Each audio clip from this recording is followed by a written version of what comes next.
Dobrý večer. Já se jmenuji Blanka, ale můžete mi klidně říkat Blanďo.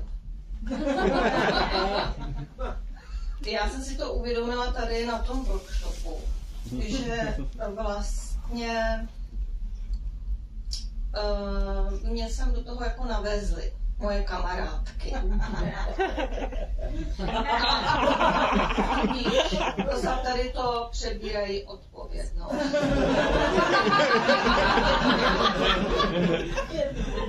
Ale já jsem vlastně přišla kvůli našemu SVčku. Já jsem totiž pracovala pro společenství vlastníků, což je samo o sobě na prášky.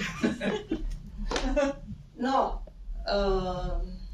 za začátku jsem si myslela, že budu mít lehkou práci v kanceláři, administrativu a že sem tam napíšu nějaký ten zápis výboru, nebo že otevřu pro úřední hodiny a budu radit babičkám se složenkama a takovýhle podobné věci. A najednou jsem zjistila, že já jsem odpovědná úplně za všechno. Že padá sníh a rozpouští se na chodníku. Že je tam náledí, že teče voda, neteče voda, teče málo teplá voda, teče voda kam nemá. No, umíte si to představit. Obrovský panelák, 14 pater, plochá střecha. A na té plochý střeše vrku, jeden holoubek vedle druhýho a stejně tolik trusu.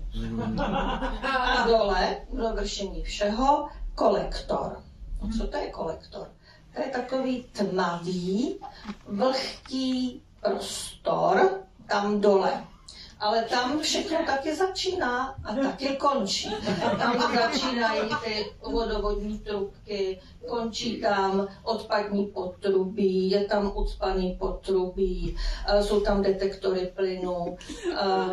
No prostě je tam strašná spousta zařízení a já jsem se musela o něj starat.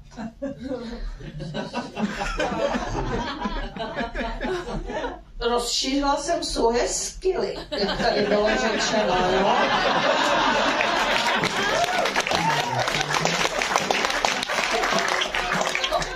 Pořídila jsem si takovou obrovskou vestu s obrovskýma kapsama a tam najednou se objevovaly šroubováky, metry, placatka. No a pak za mnou přijížděli řemeslníci, to jsou takový tlupy, většinou je to jako veliký chlap a malý chlap, protože to je jako rozdělený. Ten, co je velký, že tak jako dosáhne vysoko a ten, co je malý, mu leze kolem nohou a takhle spolupracují.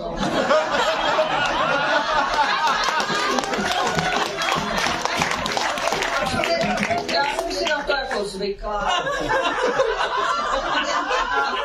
Když jsem si nevěděla rady, což se samozřejmě stalo, že jsem si nevěděla rady s dodavateli, no tak jako jsem se musela zeptat svého syna, který je ohromný jako počítačový analytik, jo? Ten se vyrovná tady těm všem, který tady už byli. A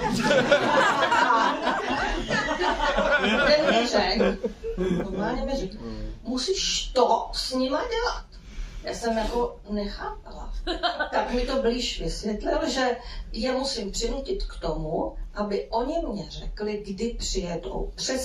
Přesně kdy a na tom trvat. To zkusila. Nebylo to jako nic moc. Jo. Tak jsem šla za svojí dcerou, která je po mně. To znamená, že je inteligentní, empatická, skilly, prostě... No, a ona, jako co ona řekla? Využij svých ženských zbraní. Nebojuj, buď bezmocná a donutě, aby tě zachraňovali. Normálně to fungovalo. To začalo všechno klapat. Všechno jsem opravila. Všechno jsem vyleštila. Normálně jsem odstranila zápach ve výtazích, jo? Já jsem navoněla ty výtahy. Všechno klapalo, všechno bylo bezvadný, ale přišla další fáze. Protože Na to moje teplý místečko si udělala zálusk jedna moje kolegyně. Je to taková, vy byste řekli bitch, jo? A já bych řekla mrcha, nebo čuza. A ta zkrátka se spolčila s mojema kolegyněma a začali do mě píchat, začali mě štípat, začali mě popouzet, začali mě ponižovat. Až já jsem si řekla, že to nemám zapotřebí a že už pro ně pracovat nebudu. Tak se i stalo, ale hrozný je na tom to, že já se musím dívat, jak tahle ta čupka, co si drží,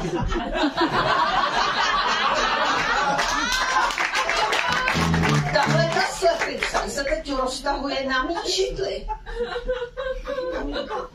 Sahá na moje věci, na moji myš, co já jsem tam zařídila. Z toho ona tyje. Já to nemůžu vydržet. Já jsem prostě rozčilená a ve mně narůstá touha po pomstě.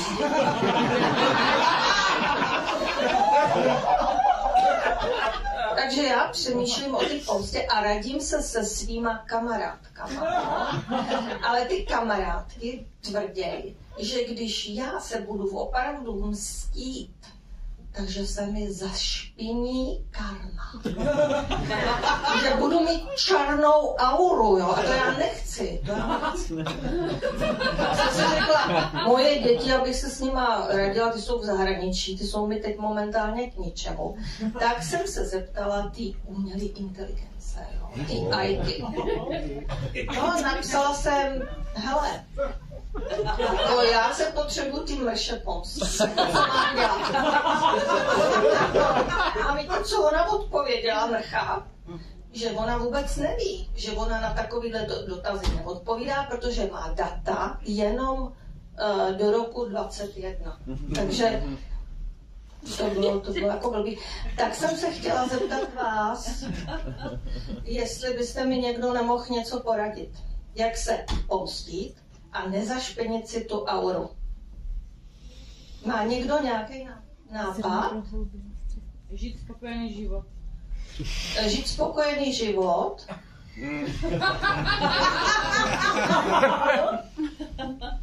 To SVJčko je už dost velká pomsta. Jako, že ona tam pracuje, jo? Že tam už ne... Dobře, jo, je to pomsta, můžu to potvrdit. Žádný záznam ze dneška. Poslatý záznam z dneška? Perfektní, to beru. Můžu dostat ten záznam teda? Tak jo, děkuju.